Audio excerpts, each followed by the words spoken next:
Noite a todos, sejam muito bem-vindos a mais uma reunião clínica em terapia intensiva pediátrica. Hoje nós temos aqui a presença ilustre do Dr. Fábio Joly, que é professor da Faculdade de Medicina de Botucatu, da Unesp. Ele vai nos brindar hoje com uma apresentação sobre ultrassonografia na UTI pediátrica, especificamente sobre fluido-responsividade, nos pacientes. Eu lembro que essa primeira parte da apresentação ele vai fazer uma explanação aí de 30, 40 minutos e depois nós vamos ter um tempo para perguntas. Tem alguém com o telefone, com o microfone aberto aí, gente, por favor. E depois nós vamos também sortear esse livro que tá ruim de focar, né? Não está focando direito. Mas é o livro é o Manual de Dispositivos em UTI Pediátrica e Neonatal, tá? No final a gente vai fazer o sorteio desse livro, tá bom? Fábio, seja muito bem-vindo, fique à vontade aí, boa palestra. Obrigado, Colete. Prazer participar. E ainda mais de um tema que eu gosto sempre de falar, é um tema com o qual eu tenho trabalhado bastante. Eu vou só pedir, eu acho que é a Bruna que está com o celular ligado, o microfone está voltando muito som, só que está me distraindo um pouquinho. Então, eu vou falar um pouquinho sobre um dos aspectos que a gente pode explorar aí com o uso do ultrassom, né? A gente sabe como o ultrassom pode nos ser útil aí na monitorização hemodinâmica. A gente consegue, com o ultrassom, na maioria das vezes, a gente consegue dar um tratamento mais individualizado, entendendo melhor o que está acontecendo com o paciente, guiando melhor o nosso tratamento. Eu não vou falar sobre todos os aspectos da monitorização hemodinâmica com ultrassom, eu vou me concentrar em fluido-responsividade por dois motivos. Primeiro, porque o nosso tratamento do choque começa com a reposição volêmica. E segundo, porque é onde a gente tem mais documentação, mais documento, onde a gente tem mais trabalho nos dando respaldo. A parte de contratilidade, de pós-carga, é menos estudada, a gente precisa ainda avançar um pouquinho mais no conhecimento, até para a gente conseguir usar de forma ampla. Então, como o Colete falou, eu sou professor aqui na Faculdade de Medicina de Botucatu, essa aqui é uma foto aqui do nosso hospital, e eu vou só exemplificar, começando a exemplificar aqui, eu me formei, eu fiz UTI pediátrica em 2001, né? Então eu vou lembrar um pouquinho como a gente fazia lá em 2001, quando era residente da UTI. Na época tinha Orkut, tinha um monte de coisa aqui, ó, fiz até uma fotinho para a gente lembrar de como era naquela época. E eu peguei um exemplo de um paciente que chegava, um paciente de 1 ano chegando na UTI com choque séptico, né? Como que era o nosso tratamento? A fluidoterapia já era um dos pontos principais do tratamento, a gente começava com ela, e normalmente a gente fazia até o paciente aguentar, né? Começava com 20 por quilo, e qual que era o nosso raciocínio? Ah, fez 20 por quilo, não melhorou? Mais 20 por quilo. Não melhorou? Mais 20 por quilo. Ia lá auscultando o pulmão, ia vendo se o fígado rebaixou, e na verdade a gente parava de fazer volume com a criatura a hora que começava a crepitar, a hora que o paciente tinha sinais de congestão, né? Então, essa era a reposição volêmica que a gente tinha naquele momento, de forma toda meio empírica, né? Na verdade, a gente passou por algumas fases aí. Até o final da década de 90, a gente sequer fazia expansão. Então, está representado aqui na esquerda no deserto aí. A gente não fazia líquido, né? Eu fazia em alíquotas, uma quantidade muito menor, mais lentamente, e a gente tinha uma mortalidade alta. Final da década de 90, começaram a sair os trabalhos lá no Carcillo, Semeliva e outros autores falando sobre reposição volêmica, sobre expansão, e aí a gente começou a fazer expansão e, de cara, melhorou pra caramba, melhorou a mortalidade, a gente começou a gostar, digamos assim, de fazer expansão, e aí a gente passou por uma fase em que a gente começou a fazer demais. Então a gente foi aí, eu quis representar, foi do deserto para enchente, aí a gente foi para situações em que a gente leva o paciente à sobrecarga hídrica, né? E isso é muito ruim. Vocês todos tenho certeza que já ouviram, e a gente até já fez isso, eu também já fiz, não vou falar que os outros fazem só, não, eu já fiz isso. De você passar o plantão e falar, o paciente estava desidratadinho, eu fiz 10 por quilo, fiz 20 por quilo, e que é um conceito errado, né? Na verdade, quando a gente pensa na expansão, a expansão não é para tratar desidratação. A expansão é para você repor o intravascular, é para o paciente que está chocado. Eu brinco com meus residentes que hoje o paciente abriu a fichinha no pronto-socorro, ele já ganha uma expansão, né? Então, a gente precisa entender o porquê que a gente está fazendo tanto volume para também a gente não ter as consequências aí da sobrecarga hídrica, que eu vou falar um pouquinho para vocês mais para frente. Então, um ponto importante é a gente entender: será que o paciente realmente precisa de mais volume? Será que ele precisa de droga?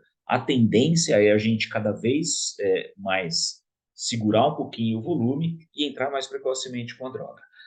No Survive, vocês já estão carecas de saber, aí no Survive a gente já mudou um pouquinho a maneira de avaliar de pensar na reposição volêmica, né? Então, limitar um pouco mais a reposição. Se você não tiver suporte de UTI, limitar mais ainda, só fazer se tiver hipotensão. Mas ainda assim, a gente precisa explorar melhor isso daí. Acho que esse é um dos papéis principais aí do ultrassom nessa situação. Então, só para a gente lembrar, eu trouxe alguns trabalhos, existem vários, milhares eu exagerei, mas vários trabalhos mostrando em diversas situações, não só no choque séptico, mas em diversas situações críticas do paciente dentro da unidade, em que a gente tem mostrando que a sobrecarga de volume vai trazer impacto negativo para o paciente, né?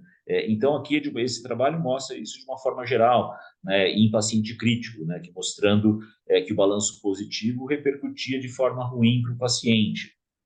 Esse outro trabalho é um trabalho com cirurgia cardíaca, em PO cardíaca. A gente viveu uma situação, inclusive, parecida com isso daqui, aqui na nossa UTI. Quando a gente começou o PO cardíaca, eu lembro que era muito comum o paciente ficava instável, dá volume. A hora que a gente começou a restringir balanço e ficar mais atento a isso, ter como meta zerar o balanço aí nas primeiras 24 horas, a gente começou a ter resultados melhores. E esse trabalho ele tem uma imagem que eu acho muito legal, que ela ilustra de novo um pouquinho da diferença que a gente tinha na interpretação lá da época que eu era residente para agora.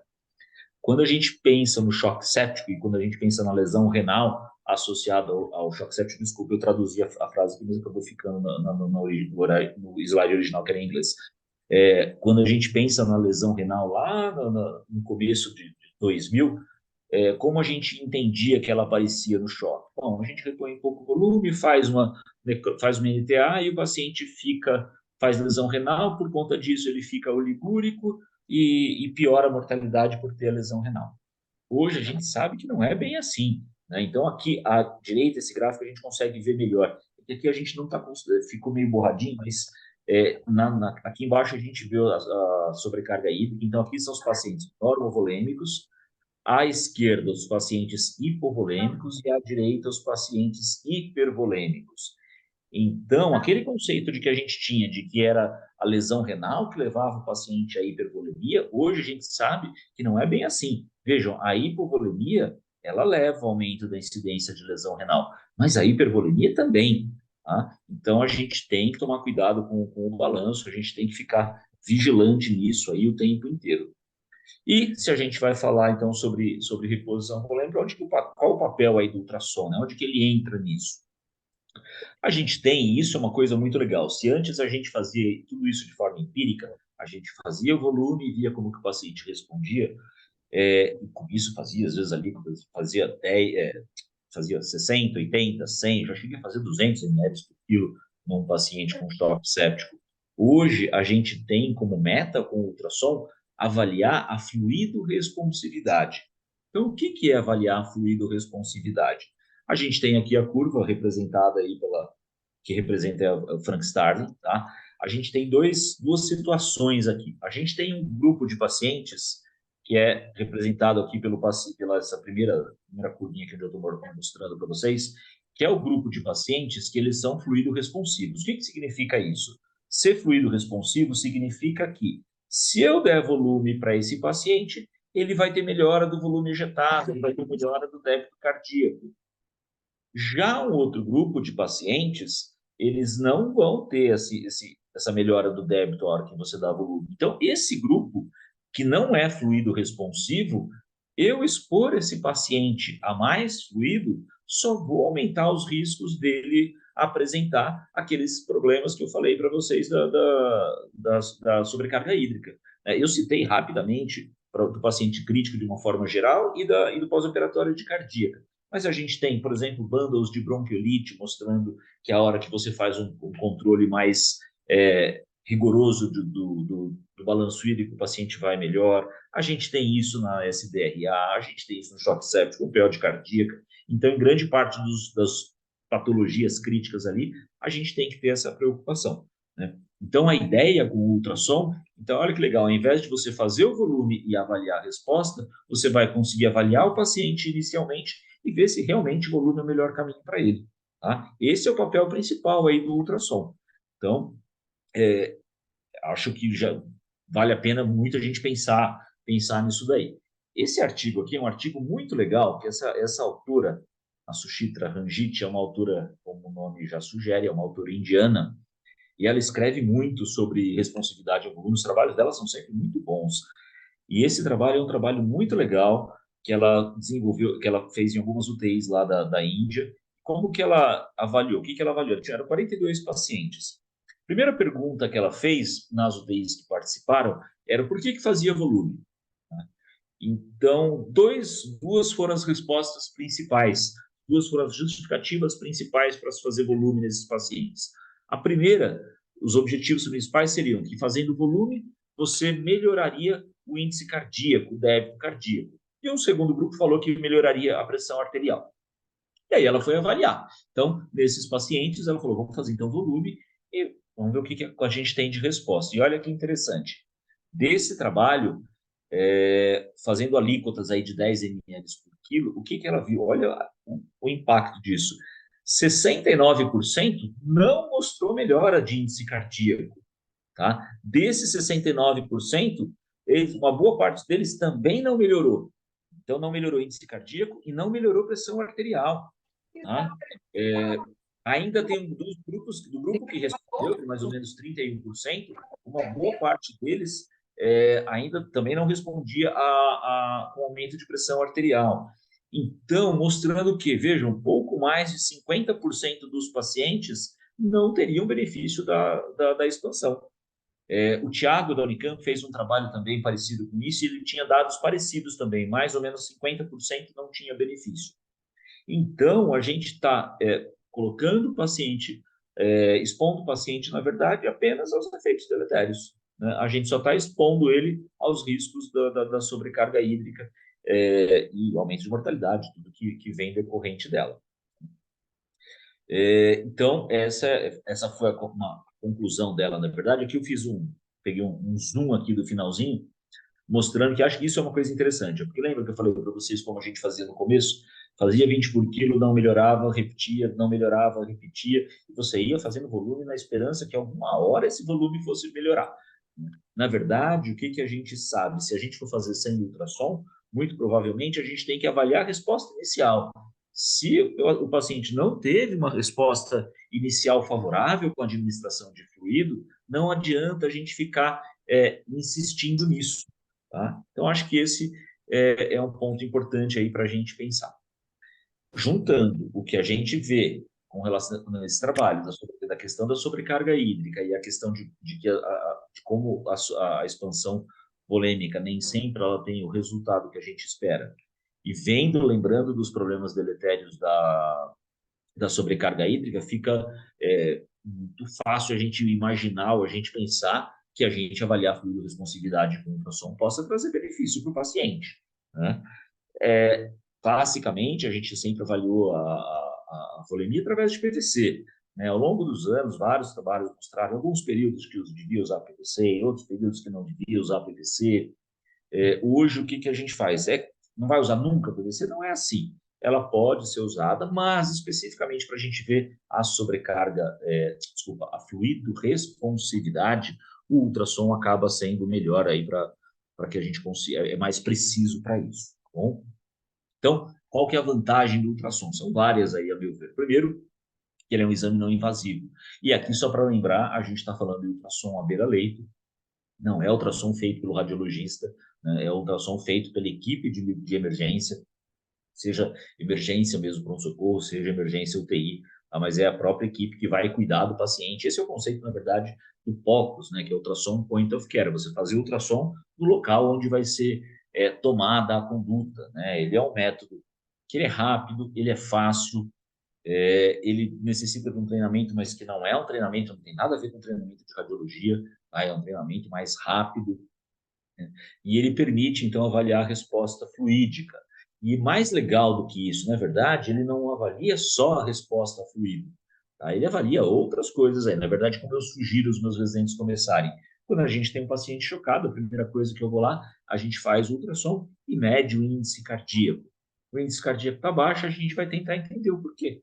A gente estuda lá os três determinantes do débito cardíaco, que é a pré-carga, a contratilidade e a pós-carga, e a gente avalia nessa ordem.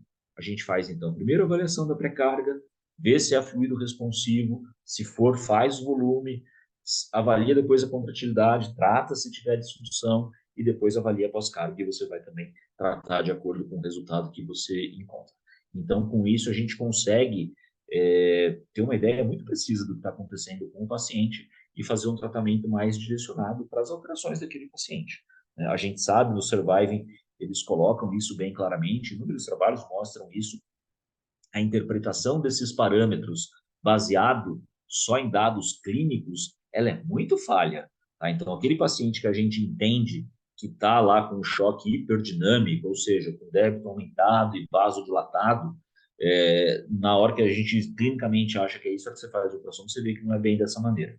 Tá? Então, a gente precisa de monitorização avançada, acho que é um ponto bem legal, e o eco é o que a gente tem de mais fácil aí e avaliação mais precisa. A gente tem outras modalidades de monitorização avançada mais caras, invasivas, ou que muitas vezes vão nos dar, por exemplo, só o débito cardíaco. Aqui a gente consegue uma avaliação bem mais precisa.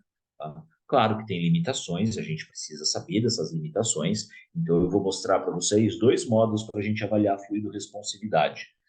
Um é a avaliação da veia cava e o outro é a avaliação da velocidade através da válvula órtica. A gente sabe que a veia cava, classicamente, é mais estudada, ela é mais simples para a gente fazer. Agora, a velocidade da válvula órtica, ela é melhor, porém, ela precisa que a gente tenha um certo treino, né? Precisa de uma janela adequada, uma imagem captada de um jeito certinho, porque senão ele dá erro na interpretação. Então, a gente precisa, como tudo que a gente vai fazer, a gente precisa entender as limitações. Tá? E eu vou explicar também o porquê que a gente tem uma certa diferença na interpretação aí no paciente de ventilação espontânea, no paciente de ventilação mecânica. É interessante porque a veia cava, ela foi a primeira coisa que a gente, nesses últimos anos aí, quando a gente começou a pensar em fluido responsividade, a primeira coisa que vinha para a gente aí era a veia cava. Mas se você for pegar alguns trabalhos de variação da velocidade da válvula órtica, eles são até anteriores a esses trabalhos da veia cava. Porém, como a gente começou por ela, eu vou falar um pouquinho dela para vocês, como que a gente faz a avaliação. Então, por que da escolha da veia cava? Primeiro, porque ela tem uma influência grande aí no retorno venoso, né? Se a gente for pegar no adulto, mais de 50%, na criança, no lactente, em torno de 50% do débito vem por ela. É um vaso como uma veia, um vaso de paredes finas e de alta complacência e está conectado ali no átrio direito. Então, tem uma relação direta com a pressão venosa central. Tá? E o que, que a gente imagina, o que, que a gente identifica? Eu vou colocar duas imagens aqui. A primeira imagem é do paciente em respiração espontânea e a segunda imagem do paciente em ventilação mecânica. A mesma explicação que a gente identifica aqui que a gente vê, que a gente usa para justificar a variação de diâmetro, a mesma explicação que a gente tem para a avaliação da cava, também aparece para a gente avaliar a velocidade da válvula órtica. Então, vamos pegar o paciente em ventilação espontânea. O que, que acontece? O paciente faz uma inspiração, a hora que ele faz a inspiração, rebaixa o diafragma, aumenta o diâmetro anteroposterior, se cria uma pressão negativa para o ar entrar no pulmão. A hora que você faz uma pressão negativa, você facilita o retorno venoso. Se você facilitou o retorno venoso, é como se você esvaziasse a cava. Então, a cava diminui o diâmetro dela. A hora que você expira, aumenta a pressão intratorácica, dificulta o retorno venoso e ela tem um diâmetro maior. Então, no paciente em respiração espontânea, cava colaba na inspiração e aumenta de diâmetro na expiração. No paciente de ventilação mecânica, muda a dinâmica das pressões. Né? Na inspiração, você está mandando ar sob pressão, então a pressão intratorácica ela é maior na inspiração. sendo maior na inspiração, diminui o retorno venoso e a cava fica maior. Tá? Já na expiração acontece o contrário. Vejam, a variação do mesmo jeito, a única coisa é que inverte. Enquanto na espontânea a cava ela fica menorzinha na ins, maior na ex, na ventilação mecânica isso inverte, tá bom? Então, é isso que a gente vai avaliar, é a variação do diâmetro da cava de acordo com o ciclo respiratório. Aqui, só para a gente exemplificar, não é um curso de ultrassom, não vou ficar ensinando vocês a fazerem ultrassom, mas só para vocês terem uma ideia, a gente coloca o transdutor aqui bem próximo da apêndice tifoide, com o marcador em direção à cabeça, tá? E aí você vai conseguir, inicialmente, essa imagem, que é um corte transversal, em que a gente vê a aorta e cava, e aqui a imagem que a gente vai ver para realmente avaliar a cava, quando a gente coloca o marcador em direção à cabeça, que a gente vai identificar fígado, veia cava inferior, e é muito importante que a gente veja a veia cava chegando no átrio direito. Tá? Lembra da gente entender as limitações do exame. Se a gente não fizer isso direito, eu já peguei o residente lá na passagem de plantão, falando, ó, a paciente, a cava não está colabando. E ele estava me mostrando a aorta. Tá? Então, a gente precisa tomar cuidado, precisa, para ter certeza que é a cava, eu preciso ver a cava inferior chegando no átrio direito. Tá? E aí a gente vai fazer a avaliação da medida, e essa avaliação ela pode ser feita de forma estática, que é simplesmente medir o diâmetro e relacionar com a PVC. Isso tem valor padronizado para adulto, não tem para pediatria, e a gente faz a avaliação dinâmica, tá? Em que você vai lá observar a variação do diâmetro. Já vou mostrar para vocês como que a gente faz isso. Tá? Então, a gente faz o índice de colabamento, e aí você vê quanto que ela varia no diâmetro dela, entre o diâmetro máximo e mínimo, o diâmetro da índice da ex, e quando você tem uma variação grande, isso indica que ele é fluido responsivo. Né? Aqui é um trabalhinho só para mostrar isso, que você tem uma correlação, né? Então, quanto mais colaba a cava, mais baixa é a sua PVC. Tá? Aqui é um exemplo ó, da variação, então, na inspiração, na expiração, tá certo? Então, provavelmente variações maiores do que 40%, mostram que esse paciente ele é responsivo a volume. Tá? Aqui dois exemplos, então, no caso de cima, em que você quase não varia o diâmetro, ó, você nem consegue saber o que é isso, o que é esse paciente provavelmente ele não é responsivo a volume, já que embaixo a gente tem uma variação grande aqui, mostrando que esse provavelmente vai se beneficiar de volume, tá bom? Vou mostrar um videozinho de uma cava que não colaba. Vejo a cava entrando no lado direito, tá? Então aí eu tenho certeza que eu estou diante de uma cava assim, tá bom? E aqui uma cava que colaba, tá? Mostrando então aqui uma situação de responsividade a volume. Vejam que eu estou mostrando e eu não estou medindo, né? Por que eu estou fazendo isso? Porque realmente as medidas, quando a gente compara o índice a porcentagem de acerto, né, de você fazer através de medida e você simplesmente olhar para a cava, é igual. Tá? Porque as medidas, a gente pode, na verdade, a hora que a gente faz as medidas, existem alguns erros que a gente pode cometer ali por variação durante a respiração. Tá? Então, eu vou mostrar aqui para vocês, ó. Vou mostrar primeiro isso, depois eu volto para essa imagem. Então, aqui, quando a gente vai fazer a medida, se a gente vai fazer exatamente lá a medida, a gente tem que levar em consideração, e a gente não leva, é difícil você avaliar isso, que a cava tem um deslocamento crânio-caudal. Então, se eu meço em dois momentos ali com a respiração, eu posso não estar medindo no mesmo local. Aí não estou avaliando a variação no mesmo local, eu estou medindo locais diferentes porque a cava se deslocou no sentido crânio-caudal. Ela também tem, a gente também tem deslocamento lateral. E aí, de novo, a variação que eu encontrei da cava pode não ser porque ela variou realmente o diâmetro dela, mas só porque eu medi de forma errada. Tá? Então, hoje, como eu falei para vocês, a gente avaliar através simplesmente do olhar é semelhante ao que a gente identifica com as medidas. Tá? Então, precisa medir? Não precisa. Tá? Olhar para o coração, olhar ali para ver a cava já é suficiente. Todas essas alterações aqui, elas podem levar à variação a erro nessa medida, tá bom? Então, simplesmente olhem a cava e vejam se colava. Ela é, então, uma medida fácil da gente fazer, ela não é invasiva, ela é reprodutível, mas, claro, ela tem limitações, tá? Algumas limitações são bem importantes. Então, por exemplo, é muito comum no choque a gente ter uma situação em que você tem aumento de pressão intra-abdominal, isso vai fazer com que a sua cava colabe, a gente pode ter disfunção cardíaca importante, que também pode alterar o colabamento da cava. Então, é uma medida possível, ela é mais simples do que a próxima medida, mas ela é menos precisa, né? Então, hoje, aqui, por exemplo, no nosso serviço aqui em Botucatu, quando a gente fala em responsividade e volume, a gente até olha a cava, mas a gente leva mais em consideração a variação do fluxo através da válvula aórtica, que eu vou mostrar para vocês como fazer. Esse trabalho é um trabalho bem legal, é um trabalho de um grupo coreano em que eles avaliaram várias maneiras de estimar a fluido-responsividade, tá? Desde manobra de elevação das pernas, avaliação de cava, e nesse trabalho o que eles perceberam que a maneira mais precisa é a variação da velocidade do fluxo da válvula aórtica, tá? É também semelhante ao resultado ao que é descrito no Survive, tá? No Survive eles citam isso, tá? E as evidências mostram, então, que para você titular a fluido-responsividade, a melhor maneira disso, tá? O melhor preditor de fluido-responsividade é a variação da velocidade da válvula aórtica. E como que a gente faz isso? A gente faz uma janelinha aqui que a gente chama de janela apical. Então, a gente vai pegar o coração bem na ponta dele, tá? E aí a gente vai angular o transdutor. Essa imagem aqui é a janela 4 câmaras, a gente inclina um pouquinho mais, começa a aparecer a aorta aqui.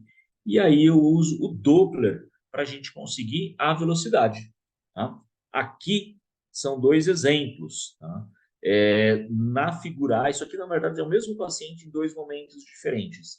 Num primeiro momento, logo que o paciente chegou, estava chocado, viu a variação da velocidade da válvula aórtica, olha como ela varia bastante, tá? Uma variação maior que 15% indica fluido-responsividade.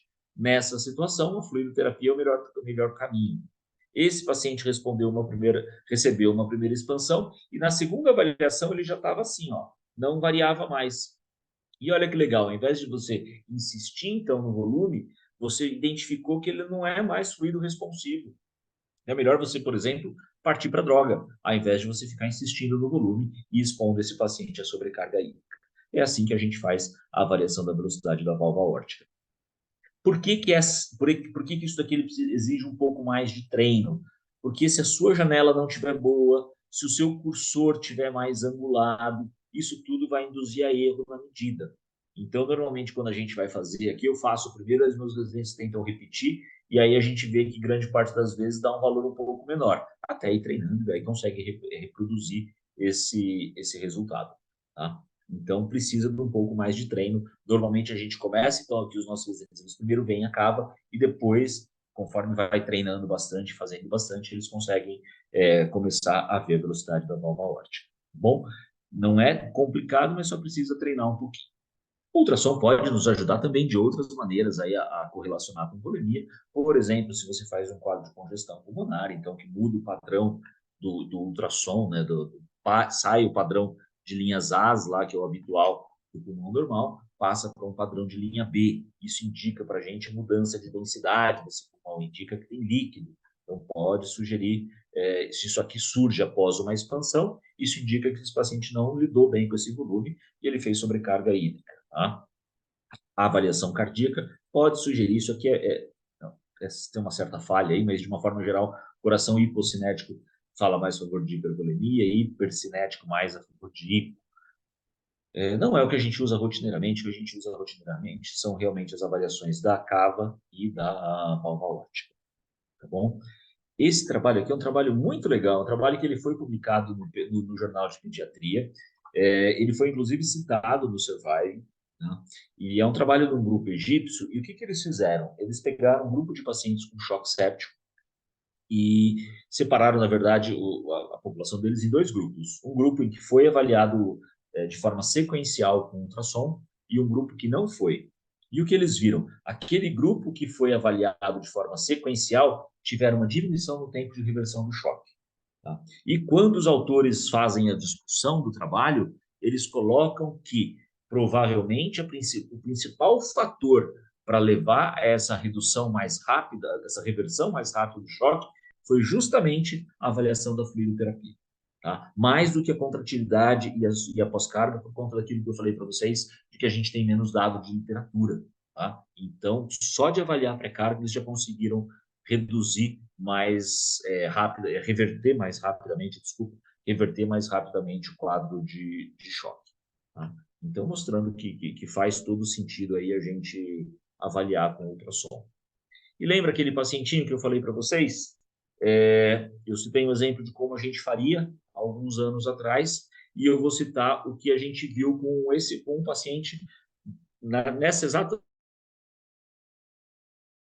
situação vista por um residente meu aqui na UTI. Tá? Então, como que chegou? Chegou o paciente com quadro de choque, tá? Ele não tinha recebido recebido volume antes, ele chegou na UTI, recebeu fez o eco inicial, mostrava ali que tinha uma variação grande, então que era fluido responsivo, fez uma primeira alíquota, na verdade foram feitas 2 alíquotas de 10 ml por quilo, totalizando então 20 ml por quilo. Após esses 20 ml por quilo, ele não tinha mais variação, né? E o que foi legal? A gente, na verdade, ao invés da gente dar mais volume, a gente começou mais precocemente com a droga vasoativa. Tá? Acho que esse é o caminho que a gente vai ver com mais frequência, evitando com isso fazer mais 20, mais 40 ml por quilo lá e você expondo esse paciente à sobrecarga hídrica. Acho que esse é o papel do ecocardiograma dentro dessa situação, né, dentro da monitorização hemodinâmica e buscando aí a fluido responsividade. É fácil, é reprodutível. A gente estava conversando um pouquinho antes de começar a aula, conversando um pouquinho com o Colette. Hoje o acesso aos aparelhos, na verdade, ele é mais fácil. Quando a gente começou a fazer esse tipo de avaliação, a gente normalmente não tinha aparelho de ultrassom dentro da UTI, a gente pegava lá os aparelhos velhos da radiologia e dava um jeito aí de fazer essa avaliação. Hoje os aparelhos, e naquela época a gente eram só aparelhos de estação, um aparelho grande, você tinha que ficar empurrando lá de um leito para o outro. Hoje você tem os aparelhos portáteis, até os ultra portáteis, que fazem com que você consiga fazer essa avaliação muito tranquila. E hoje, veja que legal, na verdade você não precisa nem contar que o serviço tenha. Muitas vezes você vai ter o seu aparelho de ultrassonografia. Eu tenho a R1 da UTI aqui, que ela entrou na residência e já trouxe o ultrassom. Ela já comprou um aparelho desses ultra portáteis. Então, acho que esse é um futuro aí, né? A partir do momento que eu indiquei que eu vi que ele não é responsivo no volume, a gente vai para outros tratamentos. E daí eu sugiro que a gente tenha clinotrópico, depois avalie a resistência vascular periférica. Falei meio rápido, mas acho que era isso que eu tinha para falar. Deixa eu só. Então, o que a gente tem de conclusão? O ultrassom vai permitir, então, avaliar melhor a quantidade de volume que você vai administrar para o paciente, através de avaliar a responsividade, não simplesmente esperar o resultado depois de fazer o volume.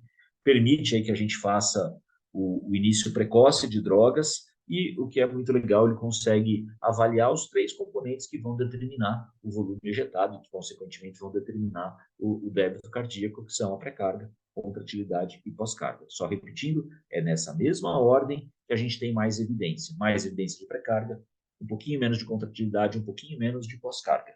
Acho que esses 2 pontos a gente precisa estudar um pouquinho mais para a gente conseguir usar ainda mais rotineiramente. Tá? Era isso que eu tinha para falar para vocês. Nesse slide final, eu deixo o meu e-mail aqui, fabio.campos@unesp.br.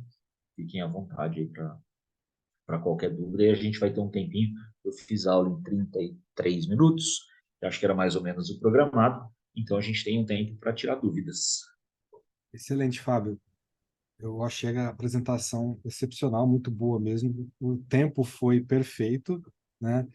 Obrigado. E quem tiver dúvidas pode mandar pelo chat ou pode perguntar, levantar a mãozinha aí para fazer a pergunta diretamente para o Fábio. Eu vou fazer a primeira pergunta. Hoje mesmo de manhã eu estive na jornada de iniciação científica da faculdade do Einstein e teve uma palestra que eu achei muito interessante, né, que é sobre a translação do conhecimento na medicina, né, que, em média, entre as coisas estarem baseadas em evidências, pesquisas serem feitas e chegar na ponta, leva 17 anos. É bastante tempo, né? E a gente que tem um pouco mais de idade, a gente lembra todas essas fases que o Fábio falou, né? Que antigamente não se fazia expansão, depois como todo mundo começou a fazer expansão, transbordar o paciente, e hoje a gente está num refluxo aí e tentando ser um pouco mais objetivo, né? Para não expor o paciente a uma injúria que hoje não dá para a gente admitir mais, né? Só que nem todo mundo tem ali o dispositivo à beira-leito, né? Você disse que está um pouco mais acessível, mas assim, você que lida com isso no seu dia a dia, você viaja o Brasil fazendo cursos e tudo mais, qual a sua expectativa da realidade mesmo brasileira? Quando isso vai chegar um pouco mais É, para o público do SUS e assim por diante, sim, sim. Fábio? A gente tem vários Brasis diferentes, né, Colete? Então, assim, o que que eu vejo?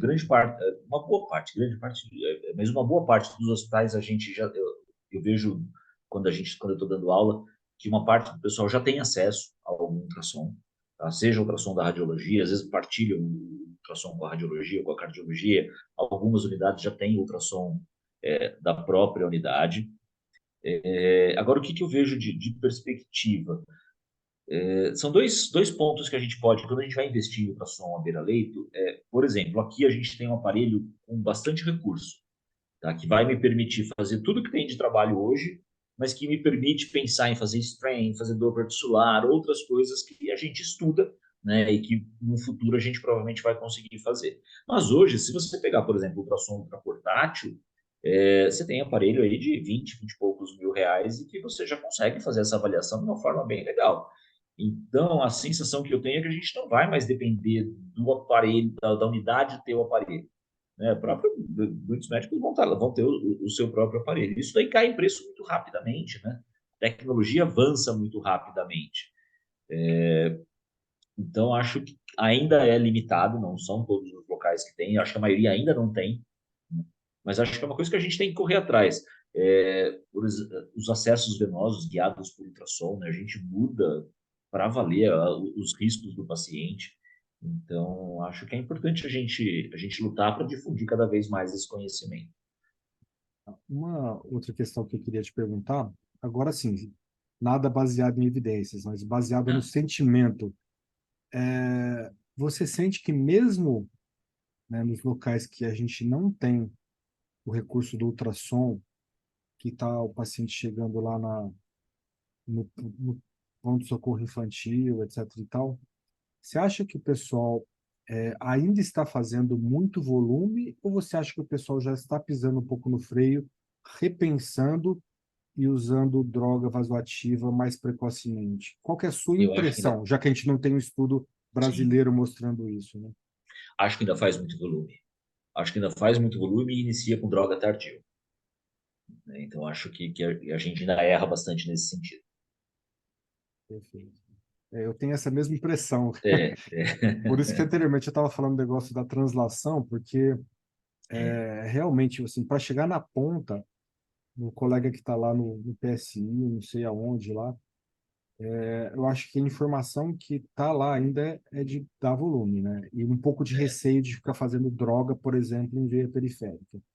Eu acho que essa é a É, impressão que eu tenho, apesar das evidências mostrarem que seria o sim, melhor caminho, né? sim. É. Eu sinto a mesma coisa. Às vezes até aqui a gente tem, eu falo muito com eles, eu falo, tem um acesso a volume, tem dois acessos a volume, um droga no outro, né? Não tem ultrassom, começa precocemente, porque a chance dele se beneficiar com volume não é grande, né? Então, mas esse tempo existe, e é muito o tempo que você falou mesmo. Se a gente pegar, por exemplo, o ultrassom pulmonar, que agora a gente está começando a fazer um pouco mais, mas ainda é menos disseminado do que o conhecimento da avaliação cardíaca. Os primeiros trabalhos, os maiores, assim, são 2008, 2010, né? E agora que a gente está começando a olhar isso mais no dia a dia, né? Fábio, outra coisa que a gente tem visto muito é a proliferação dos cursos de ultrassom, né? Do Sim. POCUS, principalmente. Para quem tem vontade de fazer um curso de POCUS, tal, quais são as dicas que você dá para a pessoa não cair numa roubada? Primeiro faça o curso na hora que você tiver o aparelho, porque se você fizer o curso e não treinar, você vai perder toda a informação, Eu né? fiz Então, isso. faça a hora que você tiver acesso ao aparelho. porque senão você se perde mesmo. Com relação aos cursos, acho que é interessante, porque assim, tem curso, eu vejo que tem curso feito por intensivista pediátrico, por intensivista e emergencista de adulto e por cardiologista, né? São focos diferentes, então acho que se tiver, perceber que é para alguém que faz mais UTI pediátrica, acho que é legal, que a avaliação é bem diferente, né? É, algumas coisas o que o adulto procura é diferente um pouquinho do que a gente na pediatria faz. Mas a gente, quando faz esses cursos, como que eu recomendo às pessoas? Mais ou menos o que eu fazia quando eu comecei a aprender. Quando eu aprendi, não tinha curso. Então, o que que eu fazia? Eu fui lá, li que os caras faziam ultrassom e eu saía fazendo ultrassom da UTI inteira. Pegava o plantão estava tranquilo, saía fazendo ultrassom, panela, pulmão, fast. Ah, via o paciente estava em diálise peritoneal, ia fazer o fast para ver como que é líquido, livre, cavidade. Tem que ser curioso e ficar fazendo. É interessante que a gente vê esse perfil dentro no meio dos residentes, Colete. Alguns têm maior e outros têm menor curiosidade. Eu tenho um residente aqui que ele vive o plantão inteiro com ultrassom para cima e para baixo. Então você vê que ele avança muito mais rapidamente na interpretação das imagens do que os outros. Então precisa estar a fim de fazer e é ficar repetindo. Se tiver contato com algum cardiologista, algum intensivista, para com quem possa dividir as imagens, partilhar as imagens, isso ajuda bastante. Então, meu celular vira e mexe, o residente me manda foto de exame, grava o vídeo lá e me manda para ver como que está, se a interpretação que ele fez estava correta. Então, acho que tem esse espaço, esse período de aprendizado, de melhora de mão antes de você começar a tomar conduta. Então, faz o curso, treina, treina, treina, e aí começa a tomar conduta baseada no seu exame. Ah, perfeito, isso aconteceu comigo, né? Eu fiz o curso sem ter ultrassom, não adiantou nada, porque quando a gente ganhou o ultrassom na UTI, aí eu já tinha esquecido tudo, eu tive que fazer o Sim, curso de novo. é Só que isso depois mesmo. que eu fiz de novo, eu fiz o que você estava falando, assim, 100% dos pacientes da UTI ganhavam ultrassom, É isso aí. É cem isso por cento, mesmo. porque É, tem que ter mão, né, para fazer. é. E você tem que olhar um monte de coração bom para identificar o coração que está ruim, né? Se você não fizer isso, você não vai conseguir identificar. Então precisa Exatamente. fazer bastante. E hoje também eu vejo que quando a gente começou, Colete, com esses cursos, eu faço da Bíblia, eu tenho um curso meu também. O que que eu percebia? O desejo das pessoas era aprender a fazer as janelas. Hoje, dependendo do curso que a gente que a gente monta, você vê que algumas pessoas já têm uma prática maior. Então ele já não já não vai ficar satisfeito só em ver a janela. Eu tenho montado cursos de níveis diferentes, então um curso intermediário ou avançado, em que daí você começa a ver, por exemplo, débito cardíaco, avaliar VD, ver um pouquinho de diástole. Então você consegue avançar um pouquinho. Eu acho que num primeiro curso fazer tudo não consegue. Acho que o primeiro curso é o basalzão, aprender a fazer as janelas aqui e depois você tem que ir treinando, se possível até fazer um outro curso que te dê um treinamento mais avançado. Perfeito, Acho que isso Fábio.